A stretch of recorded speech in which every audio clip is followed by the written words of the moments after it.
안녕하세요. 리디아 선교사입니다. 조철한 선교사의 원고를 제가 낭독하겠습니다. 저희 부부는 뉴질랜드에서 엘리야의 소리 방송을 하고 있습니다. 오늘 엘리야의 소리 104회 주제는 하나님은 이스라엘을 버리셨는가 45번째, 교회도 남은 자가 될 것인가 4번째입니다. 바그다드 남동쪽 17km 지점에 프랑스의 기술 지원으로 건설하고 있던 이라크 원자로를 1981년 6월 7일 이스라엘 공군 전투기가 폭격한 작전을 바벨론 작전이라고 부릅니다. 이스라엘 방위군은 이라크가 그 원자로를 핵무기 개발 목적으로 건설하고 있는 것으로 판단하고 완공 직전에 선제 공격을 가했습니다. 이스라엘 F-16 전투기 8대가 1600km를 비행하여 이라크 영공으로 진입한 후 레이더망을 피하기 위해 30m 고도로 저공 비행해서 목표 지점 가까이 접근한 다음 2100m 상공으로 상승해서 35도 각도로 급강하하며 5초 간격으로 폭탄 2발씩 투하했습니다. 그 폭격으로 이라크 원자로가 파괴되고 건설 현장에 있던 이라크 군인 10명과 프랑스 민간인 1명이 사망했습니다. 이라크가 1960년대부터 핵무기 개발 계획을 수립하고 1970년대에 플루토늄을 생산할 원자로를 구입하기 위해 프랑스와 이태리를 접촉하는 것을 포착한 이스라엘은 베나함 베겐이 1977년 수상으로 취임한 후 본격적으로 작전 계획을 수립했습니다. 1979년 4월 이스라엘 특수공작요원이 이라크로 수송될 원자로 핵심 구조물을 폭파했고 1980년 6월 이라크 원자로 건설에 참여한 이집트 원자력 과학자 예히야 엘 마샤드를 암살했습니다. 1980년 10월 모사드는 이라크 원자로가 1981년 6월이면 가동하게 될 것이라고 백인 수상에게 보고했습니다. 1981년 6월 7일 이라크 현지 시간으로 오후 6시 30분경 시작된 공습은 2분이 채 걸리지 않았습니다. 공습을 마치고 높은 고도로 급상승해서 기지로 돌아오는 길에 이스라엘 전투기 조종사들은 편대장 제브 라즈와 교신하면서 여호수아 10장 12절을 암송했습니다. 여호와께서 아모리 사람을 이스라엘 자손에게 붙이시던 날에 여호수아가 여호와께 고하되 이스라엘 목전에서 가로되 태양아 너는 기브온 위에 머무르라 달아 너도 아알론 골짜기에 그리할지어다 하매 빌 클린턴 미국 전 대통령은 2005년에 이렇게 말했습니다. 돌이켜보면 이스라엘이 이라크 원자로를 폭격한 것은 잘한 일이라고 생각한다. 사담 후세인이 핵무기를 개발하려던 계획을 이스라엘이 좌절시키고 말았다.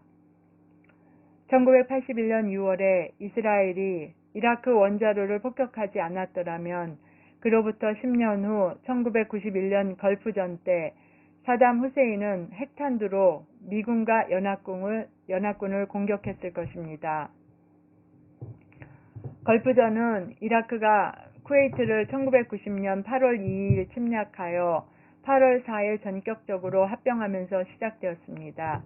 미군을 포함한 34개국 연합군이 1990년 8월 2일부터 91년 2월 28일까지 사막의 방패라는 이름으로 사우디아라비아를 방어하며 군인과 무기를 중동으로 수송하는 1단계 작전을 편 다음 2단계로 사막의 폭풍작전이란 이름 아래 1991년 1월 17일부터 91년 2월 21일까지 전투를 수행했습니다.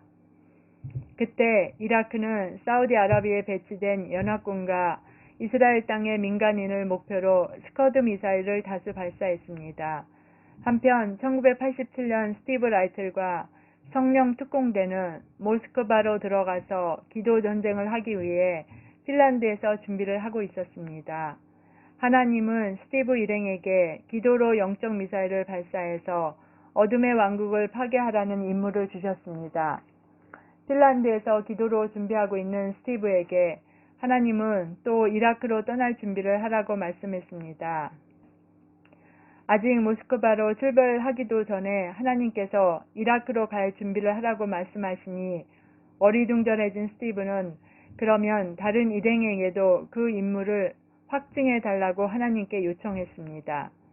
모스크바로 날아가는 비행기에서 받은 런던에서 발행되는 파이낸셜 타임스 신문을 펼쳐보니 첫면에 사담 후세인이 고대 도시 바벨론을 재건한다는 기사가 눈에 들어왔습니다.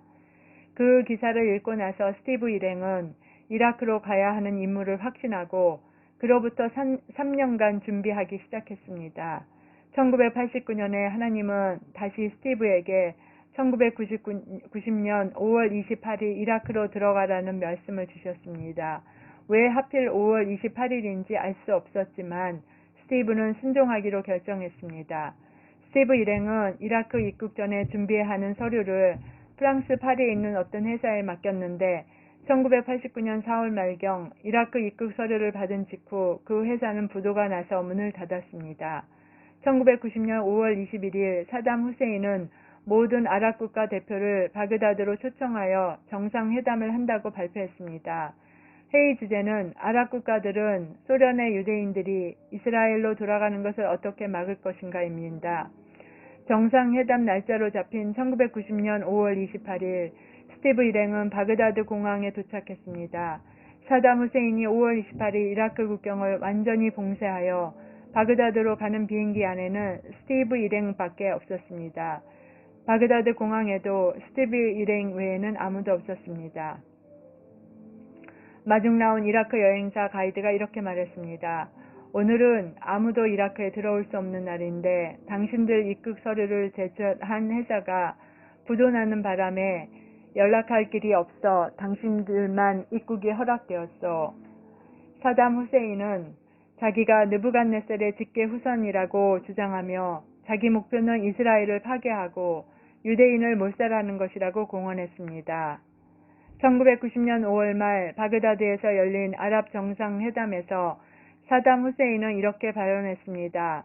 나는 이스라엘의 절반을 지도상에서 지워버리기에 충분한 화력을 갖고 있고 나머지 절반을 죽이기에도 충분한 화학무기를 갖고 있다. 스티브 일행은 호텔방에서 철야기도를 했습니다. 주님은 아랍 정상회담의 안건을 매일 미리 알려주셨습니다. 그리하여 스티브 일행은 아랍 국가들이 어떤 합의에 도달하지 못하도록 영적 미사일을 기도로 발사할 수 있도록 했습니다. 저녁마다 스티브 일행이 한자리에 모여 BBC 방송을 들어보면 전날 밤 기도한 대로 아랍 정상회담이 안건이 타결되지 않는 것을 확인할 수 있었습니다. 결국 아랍 국가 정상들은 그 회담에서 아무것도 합의하지 못하고 헤어졌습니다. 1991년 1월 17일부터 2월 28일까지 지속된 걸프전 기간 중 사담 후세인이 스커드 미사일 39발을 텔아비브와 하이파의 민간인 거주 지역을 목표로 발사했지만 한 명도 그 미사일에 맞아 사망한 사람이 없었습니다. 이스라엘을 지키시는 자는 졸지도 아니하시고 주무시지도 아니하시리로다. 시편 121편 4절 말씀입니다. 2016년 5월 10일 밤 조천한 선교사는 미국 시애틀에서 스티브 라이틀이 보내준 바벨론의 영의 정체라는 제목의 DVD를 뉴질랜드에서 시청했습니다. 그 DVD를 보면 스티브 일행이 1990년 5월 28일 고고학을 연구하는 사람들처럼 가장하고 이라크에 들어가서 바벨론 옛 성읍의 성문을 찾아가 그 성읍을 지배해온 악한 권세를 쫓는 기도를 합니다. 바벨론의 옛 성문마다 니무롯 시절부터 바벨론 사람들이 섬겨온 우상이 새겨져 있었습니다. 니무롯은 노아의 증손자입니다. 창세기 10장 9절에 니무롯에 대해 이렇게 기록하고 있습니다. 그는 여호와 앞에서 특이한 사냥꾼이었으므로. 서기 1세기의 유대인 학자 필로와 요하난 벤 자카이는 창세기 10장 9절에 나오는 여호와 앞에서를 히브리어로 여호와의 면전에서, 즉 여호와를 대적하는으로 해석합니다. 그리고 유대인 학자들은 니무롯을 거역하는 자란 뜻을 가진 이름으로 풀이합니다.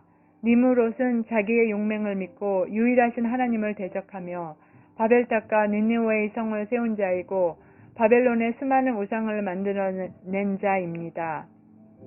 2016년 5월 11일 아침 조천한 선교사가 열왕기하 17장을 읽는데 성서원 발행 한영성경 592쪽의 아래에는 스발와임 사람들이 섬긴 신 아드람멜렉의 그림이 있었습니다. 그 아드람멜렉 열왕기하 17장 31절의 그림은 조철한 선교사가 전날 밤 DVD에서 본 바벨론 옛 성읍의 성문에 새겨져 있는 우상의 모습과 정확하게 일치하는 것이었습니다. 이것을 과연 우연이라고 할 수 있을까요? 엘리야의 소리 방송 시청자 여러분, 엘리야의 소리 방송 105회 주제는 하나님은 이스라엘을 버리셨는가 46번째, 교회도 남은 자가 될 것인가 5번째입니다. 2022년 2월 12일 토요일에 다시 뵙겠습니다. 감사합니다.